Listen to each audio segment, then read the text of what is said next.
Namaste, Jai Hind and welcome to this edition of The Right Stand. I'm Anand Narasimhan, coming to you live from the CNN News 18 Primetime Studio presented by Green Lamb Laminates. Days after BJP MP and spokesperson Dr. Sambit Patra called Congress MP and leader opposition Rahul Gandhi a traitor, citing a Mediapart report that came out with an eye-opening revelation on the OCCRP and how it's being used to covertly attack Bharat's growth story. The BJP has mounted a fiercer attack on the grand old party, that's the Congress, with a stunning claim. First in a series of posts on platform X on Sunday and then reiterating the same claim amid the parliament session in a press briefing. The BJP has linked George Soros to a firm or a George Soros funded firm or linked to Sonia Gandhi, alleging that the Congress's disruptive exercise inside and outside Sansad is nothing but a bid to further Soros's anti-Bharat agenda. Union Minister Kiran Rijiju, while addressing a press conference, said that even if the Congress leaders are found to have links with anti-Bharat forces, they should also raise their voices. The BJP on Sunday alleged that former Congress chief Sonia Gandhi has links to an organization financed by the George Soros Foundation, which backed the idea of Kashmir as an independent nation. Sonia Gandhi, as co-president of the FDL-AP Foundation, is linked to an organization financed by the George Soros Foundation. Notably, the FDL-AP Foundation has expressed their views that treat Kashmir as a separate entity, the BJP said on a post on X. In a series of posts on platform X on Sunday, the BJP also shared an old post of Congress MP Shashi Tharoor, referring to George Soros as an old friend. In the third week of the winter session of Parliament, the showdown over disruption has peaked, with both government and opposition accusing each other of stalling the House. While the NDA is focused on discussing the Soros storm, the Congress wants a debate on crony capitalism, linking Adani with Prime Minister Narendra Modi.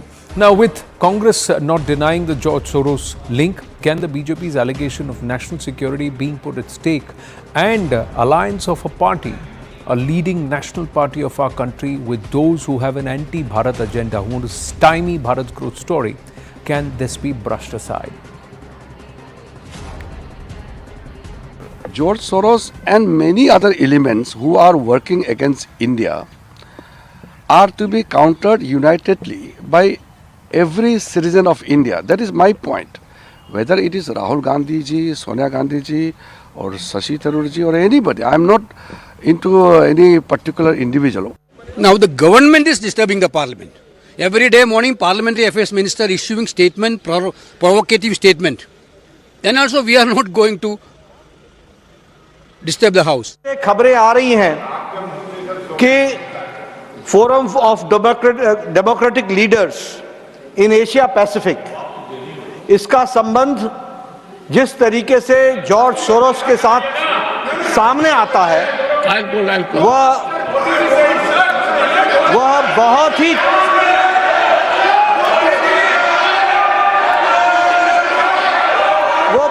चिंताजनक है, जिसकी को president हमारे इसी house की एक सदस्य house को नहीं चलाना, ये अगर तय करके आए हैं तो ये you are killing the democracy. We have Nikul Patel, leader of the Congress party, with us. Sardar R.P. Singh of the BJP should be joining us any moment now, national spokesperson, and Dr. Anand Ranganathan, author, scientist and political commentator, should also be joining us now. This is serious. It's not that Nikul Patel, not just the tweets, but also the presence of the Bharat Jodo during the Bharat Jodo Yatra. A member of someone who's heading the OSF in Bharat or has close connections with Soros-funded organizations was seen openly endorsing Rahul Gandhi, and this has also been claimed by the BJP. Also, the meetings that Rahul Gandhi had when he was during his visit to the USA. And we know what Mr. George Soros's openly and stated position is. That's the question that the BJP is asking. What's the link? Yeah, definitely. BJP can ask any question because right now the aim of the question is at them. See, they are raising one question, that is one finger to us. There are three fingers against him regarding so many questions that are being asked by the opposition to them. But they are not ready to answer those questions on the floor of the parliament. We are very ready to run the parliament in order and to discuss the things which are for national importance. But as they are not able to answer on the floor of the house, they want to divert the topic by raising some issues. Now, reading to the what Soros point of view at what you are telling, in future, in past as well as in Bharat Jodo Nyaya Yatra, we have said that everyone is welcome to the platform where it leads to the national integrity of the country. We have never compromised with the national importance, or we have never compromised against the security of the country. So I think all the points that are being raised by Bharatiya Janata Party only to divert the attention But of the people. you just now said that all those who are underlining the national integrity of the country are welcome even in Bharat Jodo or to visit any of the Congress platforms. But this is an entity that openly backs an Ilhan Omar, that openly backs a statement that Kashmir should be an independent nation or looks at Kashmir as an independent entity. So how is that national integrity? How are such people then welcome on Congress platforms and in Congress meetings? See, when it was Bharat Jodo Nyaya Yatra, it was for the entire country. Now, when the elements like us, they want to join Bharat Jodo Nyaya Yatra, we cannot stop them. Secondly, we are not telling Why that not? we are telling. See, you try to understand what the perception is. Your question is different. You want to put the wrong pose on the question what I am giving my justification. That is not correct, first part. No, I'm not giving any wrong position. I'm asking you, Nikulji, I appreciate the fact that the oldest political entity or perhaps a party that was started by A.O. Hume even in the 1890s actually believes that you would want to support and you will welcome anybody who talks about Jodo Bharat or Bharat Jodo. Yeah. Correct? So then an entity or a person who actually backs or is funded and represents an outfit, an international outfit that talks about Kashmir as a separate part and an independent state, how are they representing Bharat Jodo is my question to you. And how is that turning things or turning the argument on its head? See, again, that is what I am telling. Somebody has their own perception and their freedom of speech, freedom of thought. We are not supporting that activity of an independent Kashmir. Do in the entire rule of Congress we have ever supported of an independent Kashmir? I would like to know. That is negative. We have always tried to. Yes. Yeah. RP Singh, you will get your time. Wait, you will get your time. You please counter him. Please counter him when your turn comes, Sardar. Let him just make his point. Okay. Yeah. So, if you see, we have always tried to bring the country to a single platform every time when it comes to, whether it was, happened during so many events. So I would just say that during Sardar Patel regime, we have brought the entire nation to the one platform. It was a Congress. He was a leader of Congress. Again, Nikulji, I respectfully request you not to be economical with history. Sardar Patel Sahab did everything to bring the country together, but he was not allowed to bring Jammu and Kashmir integrally part of Bharat because Pandit Jawaharlal Nehru did not allow him to proceed over the accession instruments and the discussions with Jammu and Kashmir. And he did it with somebody, and that is also part of history. So let's not be economical with the facts. The other part, sir, the same freedom of speech which you believe you should accord to people, entities who talk about a separate Kashmir because it's freedom of speech and you recognize the constitutional rights, that same political party scuttles that freedom of speech and expression with journalists whom they openly brand and put out on play without any sound proof and say that they will try and defame and cancel out such people. So where is the freedom of speech and the constitutional right of the fourth or the fifth pillar of our democracy? So do they really walk the talk? So those who are talking about Bharat Jodo should actually talk about it in the true sense. How are they giving freedom of speech to those who talk about Bharat Todo, but they have a problem with those who question the actual intent or have a point of view under this freedom of speech garb as journalists? So quite rich, Anand, sir, when you make that point. That's my humble submission. Sardar RP Singh, you allege that the Congress has separated or has backed an independent Kashmir. The other point is the Congress believes that you are doing this, you are raising this entire Sonia Soros link only to try and deflect attention from the Congress's charge of crony capitalism. I'll discuss that crony capitalism and specifically Adani also. I have no issue on that also. But coming to this issue of whether Congress supports independent Kashmir or not, or Kashmir be separate from India or not, or Kashmir should have a separate entity or not, I'm prepared to discuss on that also. Recently, the Kashmir Assembly passed a resolution, JNK Assembly passed a resolution that we want 370-35A back. And then who supported it? please go through Sofuddin So's statement that very evening. He said, I welcome the resolution passed by the Jammu Kashmir Assembly on a special status to the state and 370-35A, and he mentioned each party, PDP, NC, Congress, he mentioned each party. And who is Sofuddin So? Has they thrown Sofuddin So out of the party? He's still the respectable member of the Congress party. I mean, what are you talking about? So, I mean, I'm just quoting you just less than a month back. But you would also appreciate that the same Congress party in the past has gone against the diktats of the voter and democracy and against the tenets of the very Samvidhan that they hold these days, just so that they could put in place someone who would ensure that they don't break away and those who don't actually talk about the liberation of Kashmir. So that is also there. That also has happened in the past. Although their approach to Jammu and Kashmir may be questioned, the historic perspective of how Sardar Patel did the annexation of Hyderabad and some of the other states and riyasats in our country, why was it not extended to Jammu and Kashmir, and why was it treated with kid gloves and always made the problem child? Those are all debates about history and politics. But the Congress has also overturned governments and also mandate of the voter of Jammu and Kashmir in the past to ensure that those who actually would want to talk about liberation and breaking away do not do that. You would also agree that? Anand, give me just 3 seconds and I'll two small points. One is the recent problem of Kashmir. The problem of Kashmir, the root cause is Mr. Rajiv Gandhi and Mr. Farooq Abdullah. And if you want, please call me for a debate. I'll go by detail. Kashmir and Punjab, I've worked hard on the ground. Worked myself on the ground, have dealt with terrorists, dealt with all these Khalifas in the Kashmir. So it is the problem created by no less than Farooq Abdullah and Rajiv Gandhi. What that point aside, Rahul Gandhi, 6th August 2019, he said, Kashmir mein katlo gairat ho rahi. There's bloodshed happening in Kashmir. There was not a single drop of blood which fell in Kashmir. And same was quoted by no less than Imran Khan in UN. Sir, let them echo each other's lines. But has ever Mr. Rahul Gandhi said that Jammu and Kashmir is not an integral part of Bharat? He has never said that.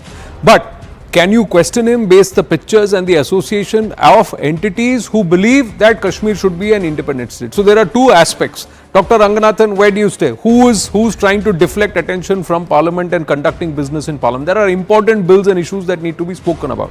But this is now this tutu meme, and who's disrupting Parliament? Good evening, Anand, and good evening to my fellow panelists. Look, one can't help but think of George Soros as a comical Bond villain, a geriatric jellyfish hobbling around in a Zimmer frame 10,000 miles away, dreaming of a rose-tinted revolution just because he's collected some chauthi fail hacks by throwing pennies in their piss pot. Let's be honest here. Soros is dreaming of destabilizing India. Congress is dreaming of destabilizing Modi. The Congress feels Modi and India are one and the same, just like it felt decades ago India and Indira are one and the same. And so in its quest for destabilizing Modi, Congress doesn't mind taking Soros's help, notwithstanding India being destabilized. Because as we've seen since 2014, hatred for Modi has transmogrified into hatred for India. And as for Soros's claim on Adani, does he even know that Congress and its allies are invested in Adani to the tune of 1 lakh crores, despite calling him corrupt?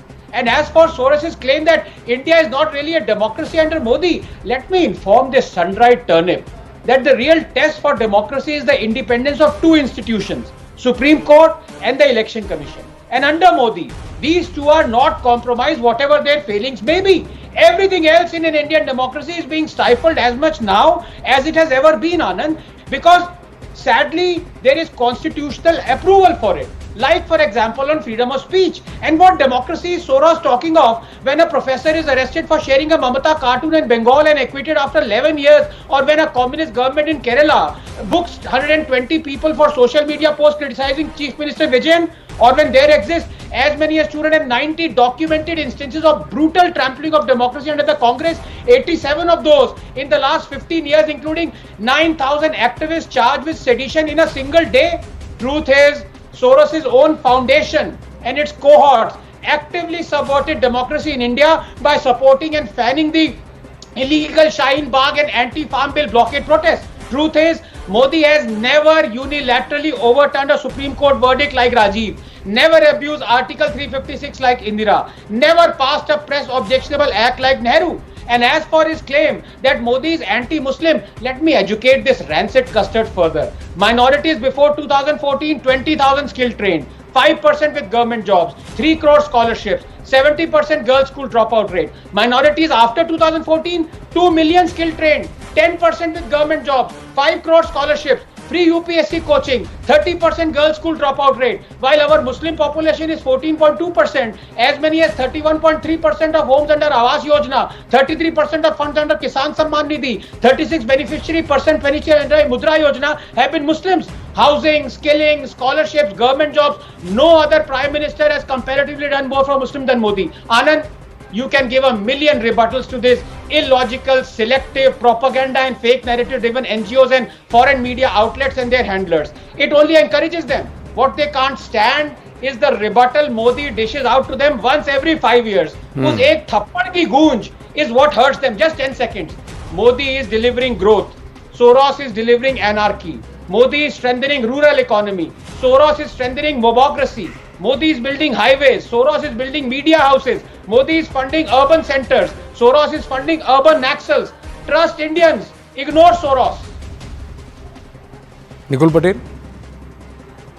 See, my friend said so many things. Firstly, I would like to make him convey that as an opposition since 2014, all people are saying that it is Modi government, Modi Sarkar and not Bharat Sarkar. As per constitution, it is government of India. But BJP people and other people want to portray that it is Modi Sarkar. And when we oppose some policy of the government, they say that we are opposing the Modi. We are not here to destabilize Modi or we are not here to destabilize anything. But over here, as a rightly, our fundamental right and constitutional right as an opposition, we always criticize the policy of the government. I would like to say, when we say that the Notebandi had never been supported, it was not a good decision. Even Manmohan Singh said that, how Modi had said that 50 दिन दे दो मुझे, मैं इस देश को बदल के दे दूंगा. After 50 days and all the money had come back, nothing good policy had been given by Modi Sarkar or Narendra Modi ji. I would like to have so many examples like what my friend did. But when it comes to Congress,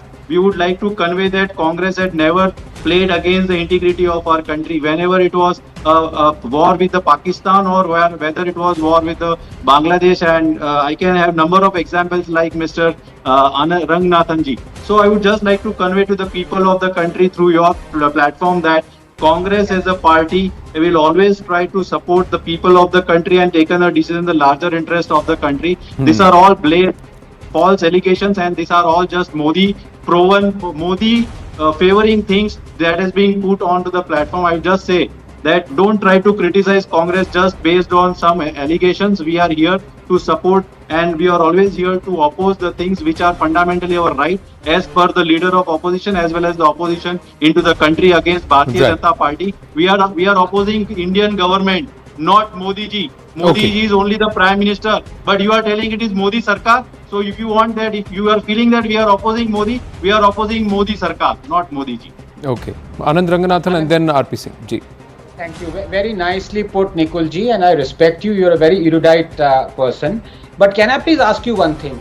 During the time that Rahul Gandhi has been continuously calling Adani corrupt, is it or is it not a fact that the then erstwhile Congress governments in Rajasthan and Chhattisgarh had invested to the tune of 85,000 crores in Adani companies? Yes or no? Bas ye bata dijiye. I would like to answer. Please. I would like to answer to your question, Ranganathan ji. आपसे पूछा निकुल जी. आपसे पूछा. Yeah, definitely. See, any investment by any industrialist with a legitimate business has to be respected in the country for the growth of the country. Rahul Gandhi ji is continuously telling. You try to listen, Ranganathan ji. You put your word, let me put my words. Rahul Gandhi ji had rightly said that whatever illegitimate, whatever false or whatever false thing has been done by any industrialist and it is brought to the notice to the government of the country, who has to act? Let me know whether Modi Sarkar had to act or Rahul Gandhi ji had to act. If anything is brought by the opposition to the notice to the government, who is going to take action? No, but Hindenburg, how is Hindenburg report government policy? The second part, the point is the whole thing about whatever issues has been raised to disrupt the proceedings of Parliament have all been initiated by aspirants as the basis of reports that have been launched by entities which have been funded by Open Society or George Soros foundations. So how is that anything to do with government policy? The whole aspect of government policy when you raised it with Rafale was negated altogether because the courts also said it's a government to government deal, there is no individual beneficiary, and the court said there is nothing provable. So at all points in time you have not picked up policy. You have decided to say let's try and defame Prime Minister Modi's credibility and attack Modi. Modi hatao, desh bachao is what the Congress goes out and says. It does not say Sarkar bachao, Sarkar hatao. It's been personal, and it's been personal since 2004, 2005. It's not been before that. It's been before. It's been at that time also. But the point that the Congress party has not been able to answer is, what are these links? Why is it that entities who have a problem with Bharat's growth and who want to stymie this and who want to engineer a regime change are seen with the principal opposition party of the country today and with the leader opposition? This is a question nobody has been able to answer properly. And time and again this has happened. Sardar RP Singh, you wanted to say something? Yeah. Very specific on, because he was mentioning about Mr. Adani. Tell me one point where Mr. Adani has been involved in any of the reports which has been filed by the US. Is he being named in any of the reports? Please, I'll appreciate before this debate end or even after this. Please send us those. Just building up something on a falsehood, on the jhoot bol kar aap prachar kar you think you can speak lie again and again and again and that will become true. No, that's not the way that things happen. Please show one page, one para, one line where Gautam Adani or his family members are named in the US. No, and not just that. If the Congress party and the leader opposition so vehemently believes, Nikul Patel, that Mr. Gautam Adani and his enterprises are corrupt to the core and they should not be doing business with, then why has the Congress-led governments not pulled out of 1 lakh crore worth of endorsements? Why has that not happened? You should do that. That statement has not come. That statement has not come. And this is at a time when for the last 3 years, the leader opposition today and the principal leader or MP from Wayanad earlier, now MP from Raebareli, Mr. Rahul Gandhi has been openly taking on Mr. Gautam Adani. So if somebody says something against Mrs. Sonia Gandhi or Mr. Rahul Gandhi, then they should be cancelled out, they should be defamed and they should be charged and send legal notices. But that right, so that democratic right that the leader opposition has to sully the name of a wealth creator, somebody who is taking Indian businesses and core infrastructure projects across to the world, that is his freedom of speech because that's what the Samvidhan guarantees him. But the same thing turned around towards the Congress party is not guaranteed and it should be cancelled. And then they are all paid media, they should all be named and they should be defamed and they should be deliberately cancelled and intimidated. So what kind of Samvidhan are you talking about, sir?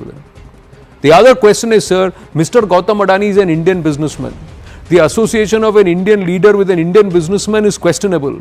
But the association of an Indian leader with an international entity who wants to defame and destabilize the country is all right. Its par for course is freedom of speech and expression. Nikul Patel. Mr. Nikul Patel, I again reiterate my challenge. Please show one paper, one document, one line in the US Department of Justice which you are quoting where Mr. Adani has been named. I think US judiciary had issued a warrant and definitely there will be some proofs and documents. Stop this! Don't think! I give you a challenge again. It's okay. Show you don't want to. You are thinking he is saying show the warrant where Mr. Gautam Adani has been named. Google search right now. The BJP, Mr. Nikul Patel is saying. 30 seconds. Ji. Yes, Sardar. RP Singh आप बोल लीजिए पहले. RP Singh आप बोल लीजिए पहले, आप बोल लीजिए पहले क्योंकि आपको एक्सेप्ट ही नहीं करना है कि क्या हो रहा है देश के अंदर. आप जो बोल रहे हैं वो सही है तो आपको लगता है कि आप तो बोलेंगे वो सही है तो देश देखेगा वो बराबर है. यूएस में जाके क्या हो रहा है कोर्ट के अंदर वो आपको पता होना चाहिए. अगर यूएस की जुडिशियरी इंडिपेंडेंट, इंडिया की जुडिशियरी इंडिपेंडेंट है तो क्या यूएस की इंडिपेंडेंट? अच्छा आप लोग to the Congress and the BJP, to the Congress and the BJP, to the Congress and the BJP at the cost of 1 minute, to the Congress and the BJP at the cost of somebody trying to even threaten a privilege notice against me. Let me ask you, is Parliament going to function? and or you as a taxpayer, are you going to refund it from your respective salaries, the MPs in parliament? Because it costs us 2 lakh rupees per minute to be able to run parliament, and this is the new parliament, sir. The maintenance costs are higher. So please tell me, are you going to transact business? Are you going to discuss and debate important bills? And are you going to do something for the interest of the people of this country, Sardar RP Singh? Or are all parliamentarians from their salary going to make good these last 3 weeks which have been lost in where no business is being transacted? Well, if you bring Jantar Mantar to Parliament, then this how the things will happen. No, sir. You are in government. You are in government. Responsibility, and I am quoting Mr. Arun Jaitley, responsibility of running the house lies with the leader of the house and lies with the government, and it's not with the opposition. That's where I have got to pause. I've got to pause. This, you can do these jibes and all, etc. But point is, business is not being transacted. For what MPs have been elected and sent to Parliament, that core function is not happening. That's not happening. Thank you very much. Thank you very much. Dr. Ranganathan stays with us. We're going to take a short break. When we come back, what's happening in Syria? Bashar al-Assad is gone. Should Bharat be worried? We get you some important inputs from intel sources when we come back. Stay with us.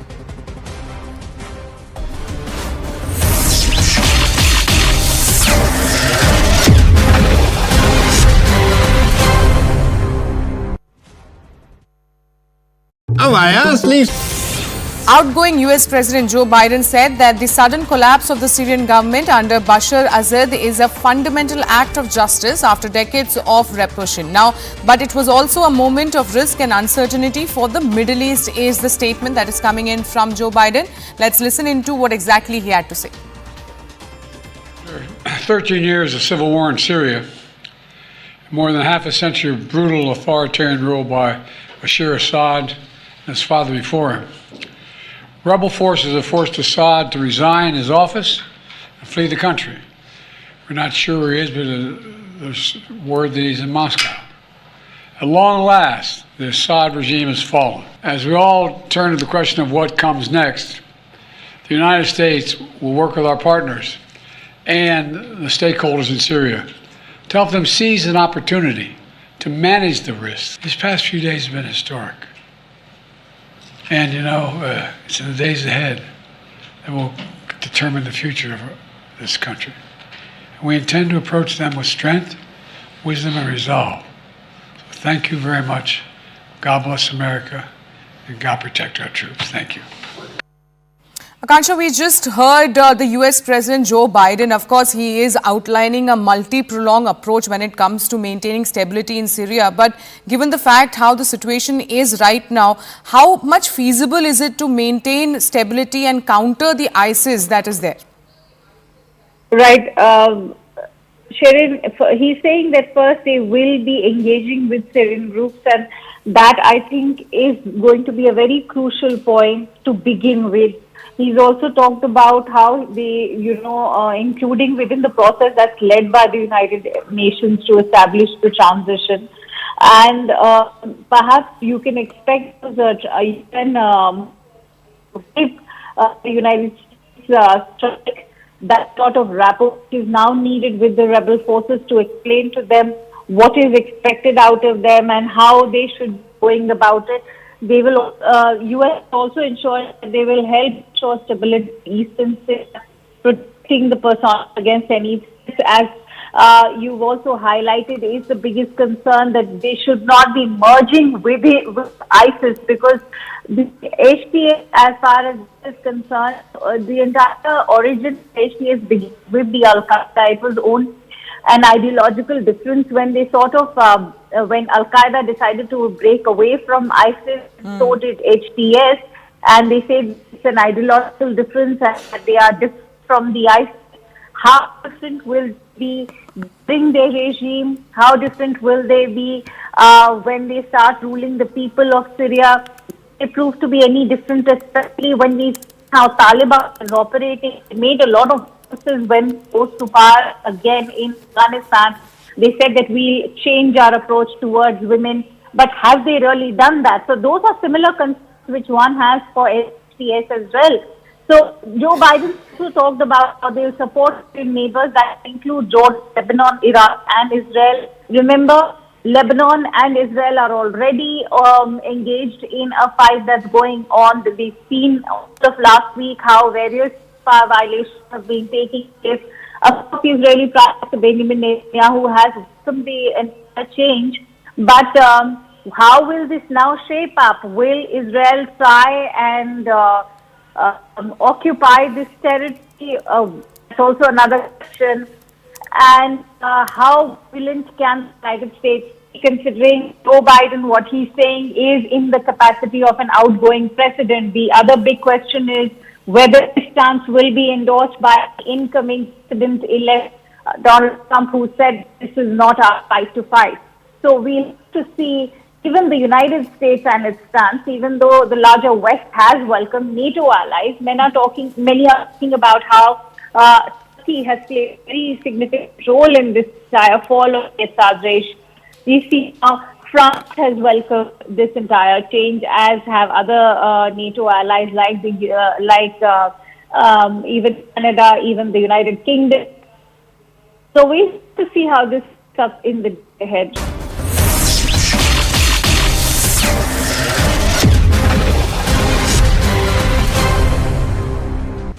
In one of the biggest turning points in the Middle East for generations, the fall of Assad's government wiped out a bastion from which Iran and Russia exercised influence across the Arab world. Kremlin says Russia has given political asylum to the former Syrian President Bashar Assad. As rebels take over Damascus and Bashar al-Assad fleeing Syria, should Bharat be worried? There is caution in the Indian establishment on how it plays out in Syria post-Assad. Now, New Delhi is watching the action just as they were watching the Taliban in Afghanistan. CNN News 18's mega exclusive here, courtesy our security affairs editor Manoj Kumar Gupta. Intel sources have told CNN News 18 that India will have serious implications after Assad. Bharat has business and security interests in Syria. The Assad regime was favourable to Bharat on the Kashmir issue post-370. Assad's departure will impact on Indian security. The power vacuum created by Assad's removal could lead to increased instability in the region. Assad's departure will benefit terrorist organizations like the ISIS. Furthermore, CNN News 18 has been told that Indian agencies are really worried after the Assad fall. ISIS presence in Bharat will get a boost. ISIS may look for Indian youth for recruitment for more and increased activities. For Muslim Jihad, Indian grounds may be cultivated. The ISIS may try to interfere in the Kashmir issue again with the fall of the Assad-led establishment. Dr. Ranganathan stays on with us. Multiple repercussions that we could have, and there are ripples through, because of developments in Bangladesh, because of what's happening closer in the country. How do you see this? Or is it again, would you want to say the American deep state at play and they want to try and do as much as they can before the Trump establishment takes over? There is a bit of that. There is no doubt about it, Anand. I mean, if you look at, for example, even the domestic issues in the United States, you look at the way international issues are being conducted by the so-called lame duck regime, as I would call it, is just completely either petrified of what Trump is going to do in a month's time, or it wants to nullify it. Either ways, it spells, I would say, disaster as far as American foreign policy is concerned. Now, let's look at it in two ways. Number one, it's no one's grouse that it was America that perpetrated these so-called revolutions. We were just talking of Soros, 20 minutes ago. Basically, Soros is version 2 or version 3. Version 1 remains America and CIA for decades.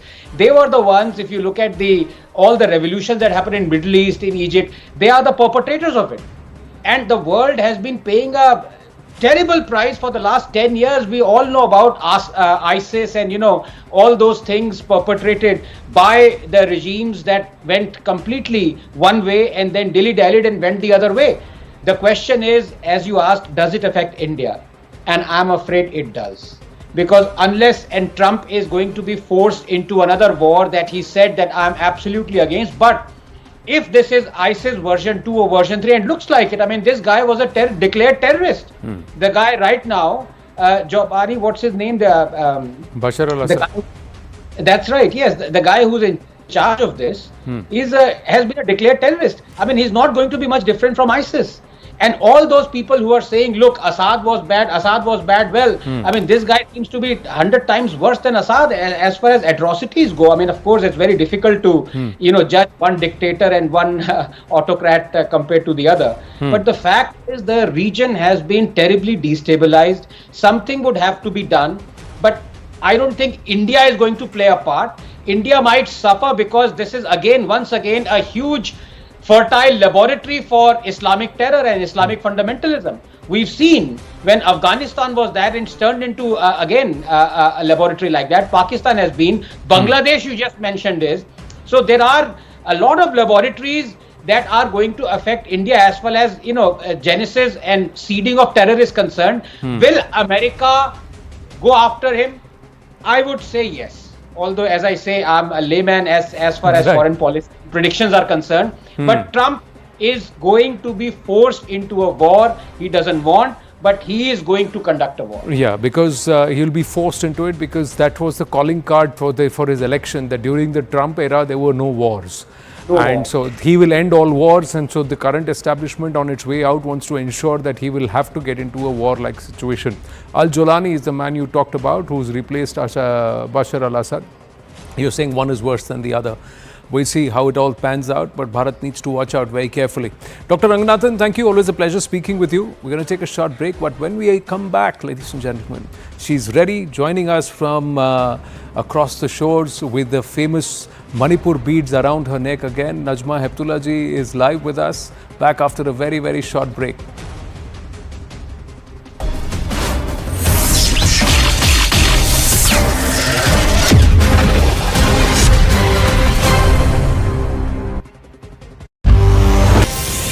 Outgoing US President Joe Biden said that the sudden collapse of the Syrian government under Bashar al-Assad is a fundamental act of justice after decades of repression. Now, but it was also a moment of risk and uncertainty for the Middle East, is the statement that is coming in from Joe Biden. Let's listen into what exactly he had to say. 13 years of civil war in Syria, more than half a century of brutal authoritarian rule by Bashar al-Assad and his father before him. Rebel forces have forced Assad to resign his office and flee the country. We're not sure where he is, but there's word that he's in Moscow. At long last, the Assad regime has fallen. As we all turn to the question of what comes next, the United States will work with our partners and the stakeholders in Syria to help them seize an opportunity to manage the risks. These past few days have been historic. And it's in the days ahead that will determine the future of this country. And we intend to approach them with strength, wisdom, and resolve. So thank you very much. God bless America, and God protect our troops. Thank you. Akansha, we just heard the US President Joe Biden. Of course, he is outlining a multi-pronged approach when it comes to maintaining stability in Syria. But given the fact how the situation is right now, how much feasible is it to maintain stability and counter the ISIS that is there? Right. Sharon, he's saying that first they will be engaging with Syrian groups, and that I think is going to be a very crucial point to begin with. He's also talked about how they, including within the process that's led by the United Nations to establish the transition. And perhaps you can expect the United States strike that sort of rapport is now needed with the rebel forces to explain to them what is expected out of them and how they should be going about it.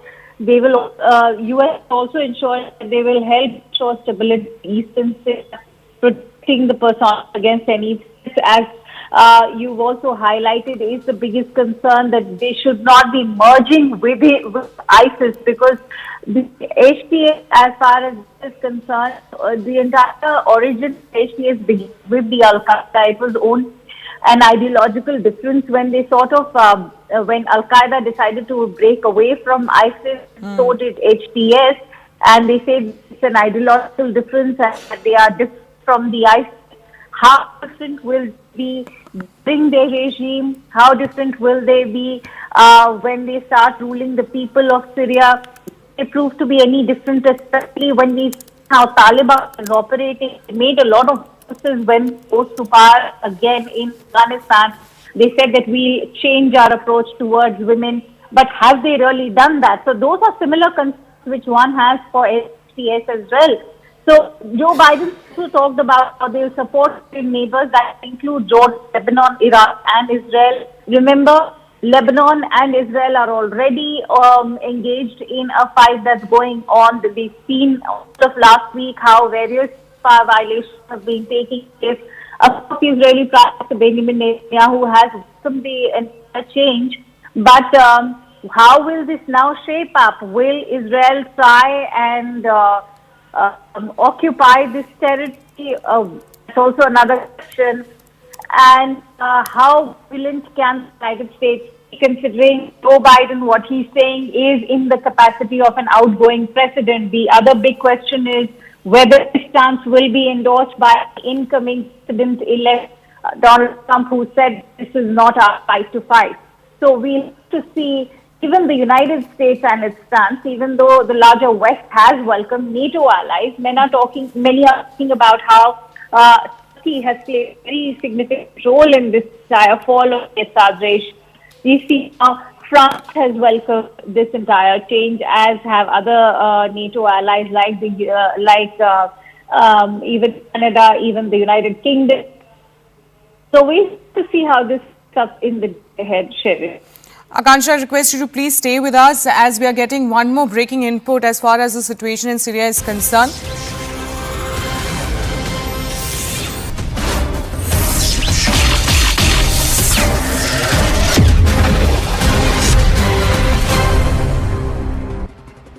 We're joined by the former Union Minister Najma Heptulla ji. She is also the Governor of Manipur, but more importantly, the longest serving parliamentarian or the Deputy Chair of the Rajya Sabha. 17 years, 34 years in Parliament. Najma ji, namaste. So good to see you. Namaste. Thank you for speaking with us. And Yeah, happy.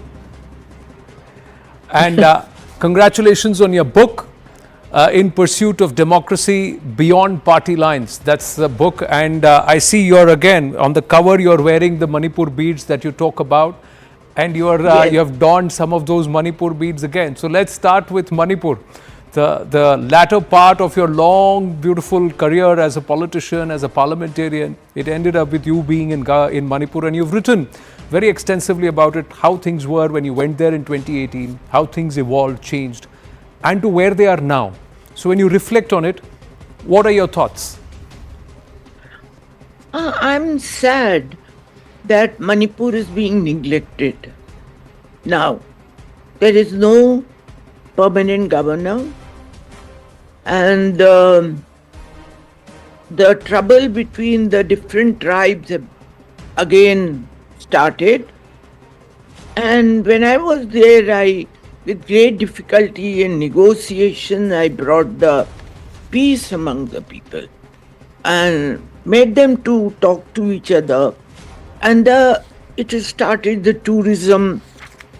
The president came, the vice president came, the prime minister came, the Congress, Science Congress session took place, which was inaugurated by Prime Minister Modi, and he gave a very good speech on science and development.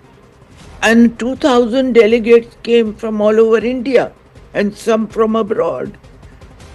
So it makes me very unhappy to see the condition of Manipur now. The beads I'm wearing, there was a lady called Bim Bim. Yes, you mentioned about her. Sell vegetables and then make these malas.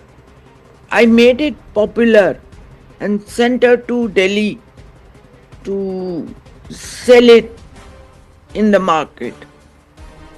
So that way I wanted to help the people financially, especially women.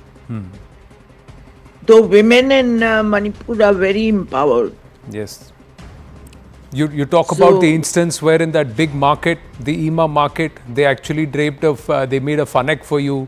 made you change it, Yeah, and how you participated. on the road. I was undressed on the road and dressed. Quite They interesting. heard me from all around. But are you able to pinpoint why it has spiraled down? My question on Manipur before we move on, we got limited time, a lot of ground to cover. So I just want to ask you, are you able to identify one issue why, or if that is addressed, perhaps Manipur will be stable again? You know, there is a neglect, and especially the question is of jobs, income. So people are poor over there. It is hilly area, so not much grows except some rice. So government should find some other occupations for them. And I feel sad when I see it is burning again. Very sad. Thousands of people are out of their home. They are in the refugee camps. Children are not going to school. This is a sad situation, and I hope the government will do something about it. The other aspect I was very keen to understand.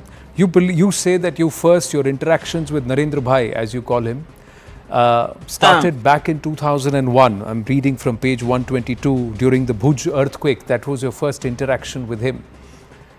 Yeah. Did you at that time ever think that you would end up working very closely over a period of about 8-9 years with him under his government?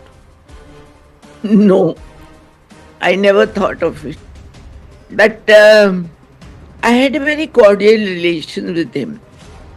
He was all that misunderstanding which people had about him, I tried to help him get over it. And regardless who was the chief minister in Gujarat, during the earthquake of Gujarat, I did a lot of work, Yes. collected a substantial amount of money, 34 crores, for rebuilding the destroyed houses, schools, roads. So that was my association with him. And he was very, very helpful. Though I did not give him the money. Yeah, you I write told there. him You Yeah. say, page 123, you're quoting PM Modi saying, "Aap hame de do, hum karenge kharch development pe." And then you say, "I said, sir, I know you are a very honest man and will do the job, but I am the custodian of the project and MPs from across the country have given me the responsibility. I think let us do it ourselves." And he said, "That's good." So did he ever interfere in how you wanted to disperse the funds and help the people there across 3 different regions? He You never mentioned in- that too. Kutch, Rajkot, Yeah, Patan and Ahmedabad. Yeah. never.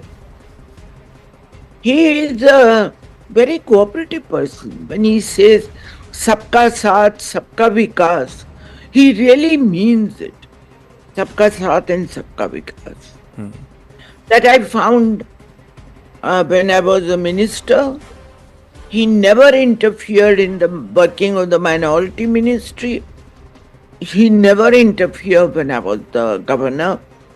And he responded positively whenever I talked to him about issues and problems of Manipur or the minority ministry. He was very cooperative. You also write that you reached out to him to help the Bohra community during the riots. My husband was a Bori from the Bharatiya community, and they are very peace-loving people. So you said protect them and he said don't worry, I will. So did he live up to that promise? Yeah, he did. And then they en bloc voted for him since then. And the chief of the Bohra community came for his swearing-in ceremony also. The other part... My book Ji. is Ji. beyond party line. That I have been all my life. I had friendship with communists, with Marxists, With Laluji, with with Pawar Saab. Pawar Saab, Janata Dal. Pawar Saab, because I come from Maharashtra. And I think only Narasimha Rao understood it. He said to me a very wise thing.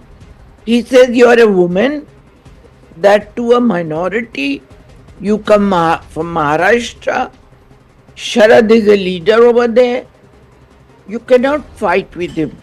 You have to cooperate with him. And I find Narasimha Rao a great leader. I think justice was not done to him. But these two friendships with PV Narasimha Rao ji and with Sharad Pawar ji, who you written helped your daughter's friends also during the Mumbai attacks at the Taj. Yes. You write very elaborately on this. But did these two friendships drive the wedge between you and Sonia Gandhi? I don't know what was the reason. She used to tell me, you will join Sharad Pawar. I told her many times, I never left Indira Gandhi. When she was out of power, I stood by her in all the thicks and thin. I stood by Rajiv Gandhi when he lost power, in spite of so much tension in the house when I used to preside. The shouting brigade used to harass my life out. That Shankar Dayal Sharma was started being in the chair. And why should I leave anybody? And she didn't trust. She kept on saying, you will leave with Sharad, you will leave with Sharad. And it so happened that she joined Sharad Pawar, not me. You continue to help her with translations and speeches, but then you write here, page 131, in 1998 when Sonia donned the party mantle, far too many layers of people sprung up between the rank and file and the leader. That was the problem with 10 Janpat. Direct communication was cut off because of junior functionaries. They were not party workers, just clerks and other staff working there. And then somewhere you tend to hint that the Congress of Indira Gandhi and Rajiv Gandhi changed from the Congress and then the Congress of Sonia and thereof was different. Why and how? I don't know. They should know. But the way Indira Gandhi used to function, her house was open to anybody. In the morning, anyone from anywhere in the country or the world could come and meet her, and she will talk to them. Same was Rajiv Gandhi. It was an open house. Same was Nehru also. Because so many children used to come every morning and their parents and all that. I don't know why she cut herself off. Because a leader should not cut off from the ground realities. And that is where you make a mistake. She should have, I mentioned about Sitaram Kesri. Ji, and also PV Narasimha Rao. 131 and 133 talk about how PV Narasimha Rao and Sitaram Kesri ji were treated. And the thing, that's what I mentioned, that Sitaram Kesri was a very, very senior worker. He used to tell me that he was a drummer in Maulana Azad's procession when he became the president in 1942. So from that time, freedom struggle, till today, till that day he was there. And he was the treasurer of the party. I was a deputy chairman. I belong to a political freedom fighters family of Maulana Azad, who was in jail and he was an associate of Nehru. Made me to wait by these people and say, Madam is busy, when I was telephoning from Berlin. Yeah, you write about that too. And the thing was, you must train your staff who is who in the party. And that Nehru knew, Indira Gandhi knew, Rajiv Gandhi. And they told their people how to behave. Fotedar was Yeah. another character. He Yeah. was so proud and battamiz. This was He when you didn't were know how- Kashmir General Secretary, no? Yeah, when I was General Secretary in charge of Kashmir. Yeah. The way he used to treat me as if I'm somebody from the street. And that's not the way. And especially for women who come to politics, you must encourage them, help them, not make them like they are nobody. And that I taught him a lesson. So the transition from Congress to BJP happened when the BJP had lost. So contrary to many who believe that you were the opportunist.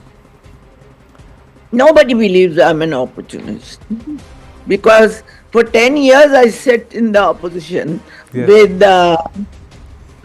Arun Nehru. It was a gem of person. So was Sushma Swaraj. They were so helpful. You know, they were so mean to me.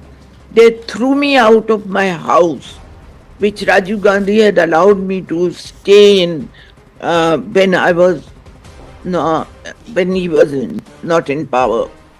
But the way they behaved with me and got me out of the house. I was abroad. I was not even here. Immediately, Sushma Swaraj got me this house in Teen Murti Lane, which was with Jaswant Singh as his guest house. She got it allotted to me. And I moved over there. In fact, my staff moved. I was abroad. I was in America to meet my daughters. I think it was my grandson's graduation. So, she Respect. didn't know. She did not teach her people how to respect the party work. And that is the decline. You see, you feel that continues even now? Is that wall still ails the Congress party? That they have many more Makhanlal Fotedars and they have built these I walls? don't know. I would not be honest if I tell you because I'm in America for a couple of years. Hope your health So is better I- now. Yeah, so I don't know what's happening.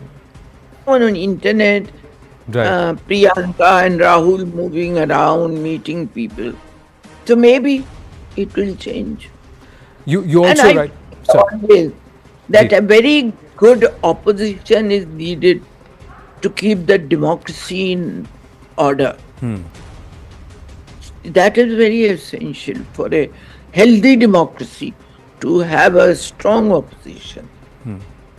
There were no opposition against Rajiv Gandhi when after Indira Gandhi's assassination, he won Landslide, yeah. so much, Lok Sabha, that within 2 years, 3 years, the decline has started Had started. because there was nobody to keep the democracy alive. So you say that there should be a strong opposition and a responsible one. You also write that writing the memoirs actually helped you heal. I just want to ask you the last question. We have limited time. Has life given you more than Mendhaks and Chipkalis, Najma ji? I know that comment was, it hurted me a lot at that time because I was very proud of my achievements because I got my post-graduation at 20, which was the youngest, Ji. and the PhD at 22, which was also a record. Yes. Till now, in the university, nobody has broken it. And I was proud of education.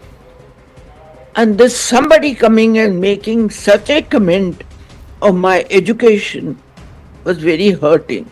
Ji. And I couldn't even answer because he was elderly and I was too young. But you have answered through your actions and your deeds, Najma ji, and to your achievements. So proud of what you have been able to achieve, and I wish you many more years of hale and hearty living, and hope to see you back in Bharat very, very soon. Thank you so much So for speaking with us. good. Have I met you before?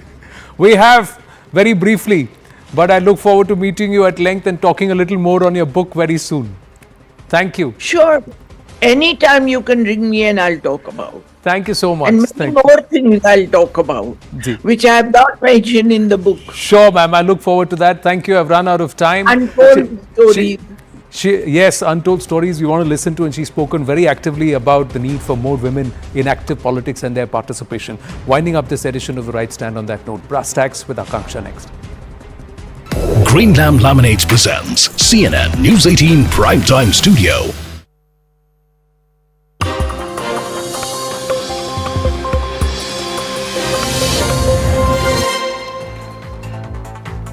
Good evening, you're watching Brass Tacks. I'm Akanksha Swaroop. We are coming to you live from CNN News 18 Primetime Studio, presented by Green Lamb Laminates. Now, the refrain that standards of parliamentary functioning have taken a beating in recent years is not without merit, because today both houses of parliament fail to function, leading to adjournment.